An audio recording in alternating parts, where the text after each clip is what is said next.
Ayan. So, mag-i-start po ang aking partner magluto. So, ang lulutuin po niya ay repolyo yung ginisa with carrots and egg. So, ayan. Gayat-gayat lang. Then, after that, pinainit po ang mantika. Then, may 3 egg po siyang iluluto.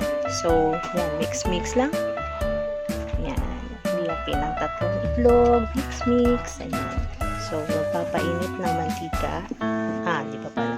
Ayan, nilagyan niya na ng mantika. Ang una niya pong ilalagay muna is ang egg. So, yan. Lalagyan niya ng egg. Then, mix-mix hanggang sa maluto. Ayan.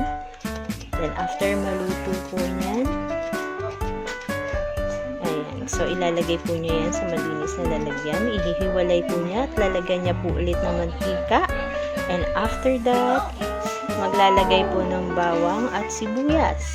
So, hintay lang po natin maging brown ang bawang. And pag naluto na ang bawang, ilagay po ang sibuyas. Ayan. So, lulutuin lang yan. Bango na. So, eto si Buntis, natatakam na. Yan. Lagyan nyo ng paminta.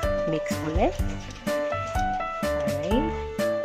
So, nilagay niya po ang carrots. So, mix again.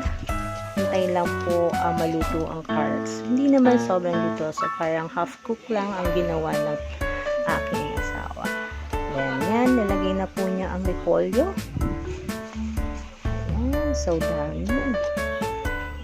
Tapos, pangiti-ngiti pa siya. Nilagayan niya ng Knorr para pampalasa. Mamasitas.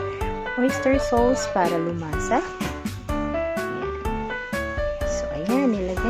Mix ulit hanggang sa mag-mix lahat ng lasa, konting toyo and konting magic sarap. And then yung niluto po niyang egg kanina, so nilagay na rin niya para yun ay kasama dyan.